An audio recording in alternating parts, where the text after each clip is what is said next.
देखो अपन ने विशेष कंप्लीट कर लिया था, तो लेकिन कुछ मैंने बताया था कि भाई सामान्य विशेष को साथ में पढ़ना जरूरी है और एक दो श्लोक इंपॉर्टेंट है वो अपन को करने हैं। तो स्टार्ट करते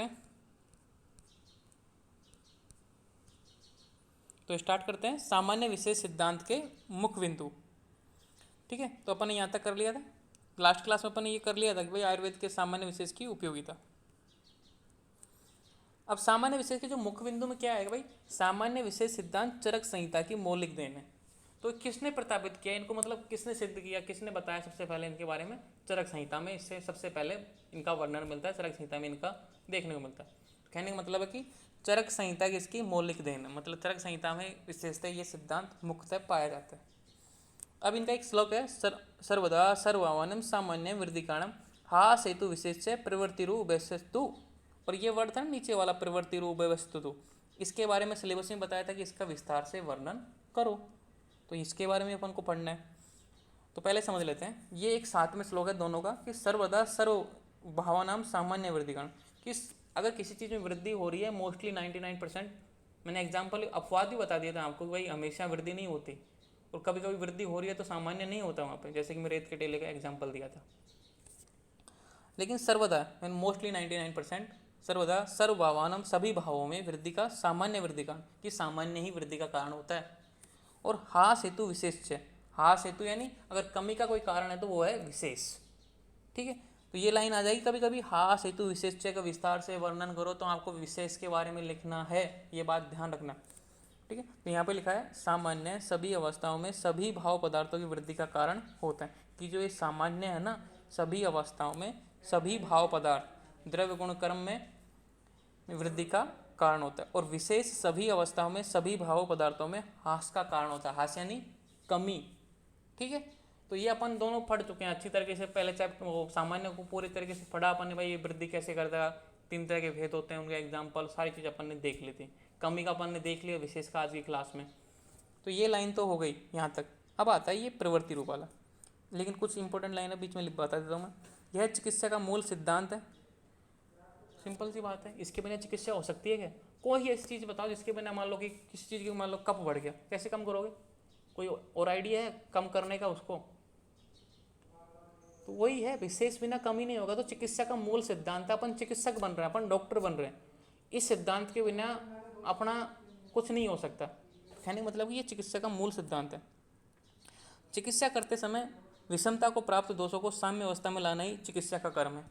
कहने का मतलब है कि चिकित्सा क्या है, कि जो विषम अवस्था में कोई बढ़ा हुआ है कोई घटा हुआ है उसको साम्य कर दो, जो नॉर्मल वैल्यू है। जैसे बोलते हैं ना, किसी में रक्त की कमी हो गई तो रक्त को बढ़ा दो, मतलब नॉर्मल वैल्यू में ले आओ। किसी को हीमोग्लोबिन 5 आ गया, क्रिटिकल कंडीशन हो गई, हार्ट स्ट्रोक आने वाला, उसको हार्ट फेल होने वाला है उसका, तो हीमोग्लोबिन मतलब रक्त की मात्रा बढ़ाओ तो हीमोग्लोबिन बढ़ जाएगा ऑटोमेटिक। नॉर्मल वैल्यू ले आओ 12 से 16 नॉर्मल हो जाएगा। तो वो उसको बढ़ाना कैसा है, सामान्य से बढ़ेगा वो आयुर्वेदा में। ठीक है, तो दोषों के समान गुण वाले आहार विहार का सेवन कराते हुए न्यून दोषों को बढ़ाया जाता है और विपरीत गुण वाले आहार विहार से बढ़े हुए दोषों को घटाया जाता है। तो दोनों चीज़ें हैं, सामान्य विशेष में यही बात है। इस कैसे, मतलब यहाँ पे ये एग्जाम्पल चल रहा है, ये इसकी परिभाषा होगी। यहाँ पे एग्जाम्पल है कि भाई चिकित्सा का मुख्य क्रम है ये जो साम्य अवस्था में रहना। साम्य अवस्था में यही होता है कि भाई समान गुण धर्म वाले से तो बढ़ जाएगा और विपरीत गुण धर्म वाले से घट जाएगा। ये अपन अच्छी तरीके से पढ़ चुके हैं, अच्छी तरीके से समझ चुके हैं अब तक। वो चिकित्सा का सार सिद्धांत यही है। ठीक है, देखो चिकित्सा का सार सिद्धांत यही है, फर्स्ट ईयर में आपने सीख लिया, बस आप इसको अप्लाई करना सीखना है कि कौन सी जगह द्रव्य करना है, कौन सी जगह गुण करना है, कौन सी जगह कर्म करना है। बस इन 3 चीज़ों में आपको 3 साल और देने पड़ेंगे, 2nd ईयर, 3rd ईयर और 4th ईयर।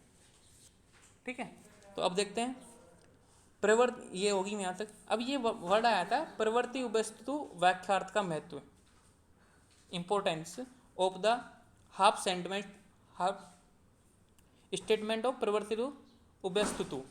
अब ये क्वेश्चन बाहर बाहर आता है, क्या मीनिंग है इसका?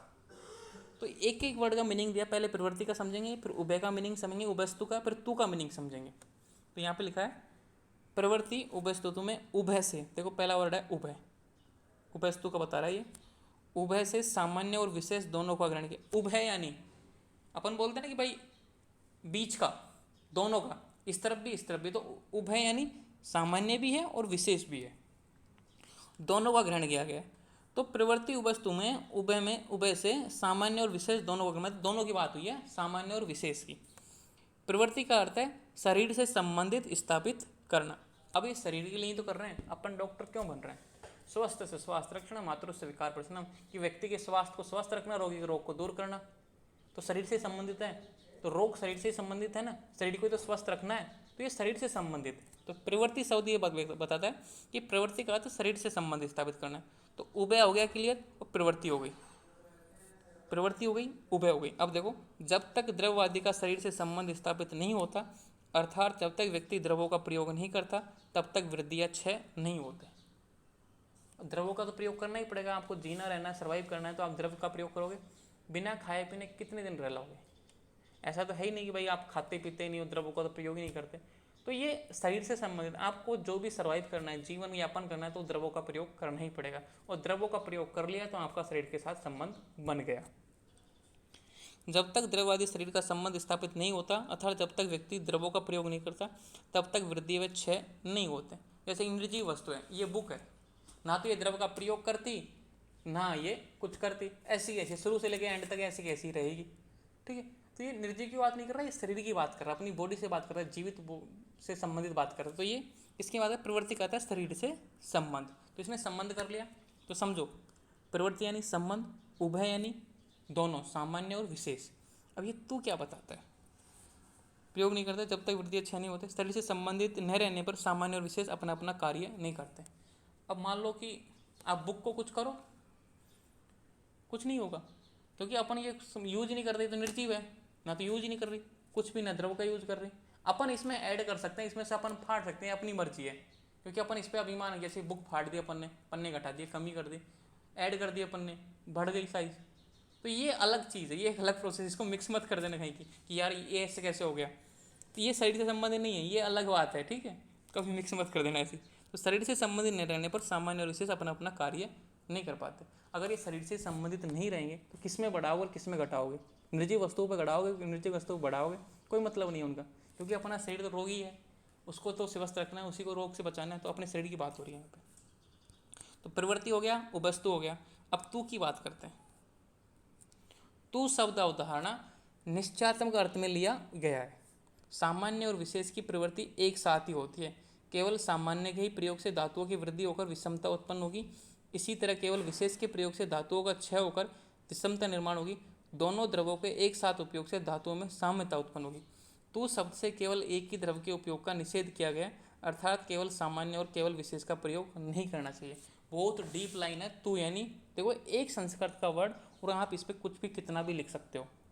तू का शाब्दिक अर्थ ये है कि भाई यहाँ पे जो तू लिखा है ना, इसलिए लिखा गया है कि आपको कोई पेशेंट आया, आपके पास कोई आप पेशेंट आया, तो आप उसमें कोई चीज़ को बढ़ा रहे हो, जैसे कप को बढ़ा रहे हो, तो आपको ये ध्यान रखना है कि बढ़ता ही ना रहा एक कप। अब कप को आपने बढ़ाया तो कप तो बढ़ने लग जाएगा, सिंपल सी बात है। तो कप धीरे धीरे बढ़ाएगा, फिर वो रोग पैदा कर जाएगा, क्योंकि नॉर्मल वैल्यू से ज़्यादा मात्रा में बढ़ गया तो रोग पैदा करेगा।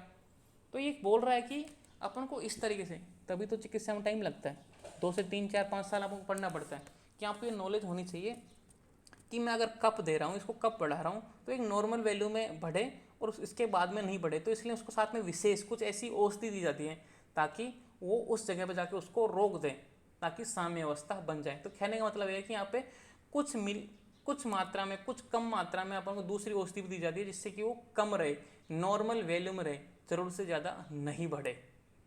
कहने का मतलब ये है, अगर मान लो कि जैसे किसी चीज़ को आप कप बढ़ा रहे हो, अब बढ़ता ही गया, रुका ही नहीं, तो फिर कप की व्याधियाँ उत्पन्न हो जाएंगी।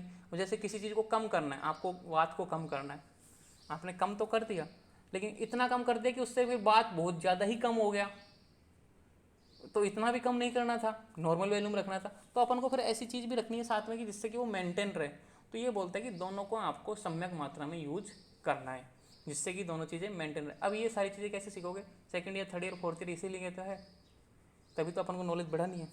तो इस तरीके से ये चैप्टर पूरा होता है, सामान्य विशेष सिद्धांत कंप्लीट होता है। तो ठीक है, अब ये हो गया चैप्टर पूरा। अपन करेंगे अपन क्वेश्चन।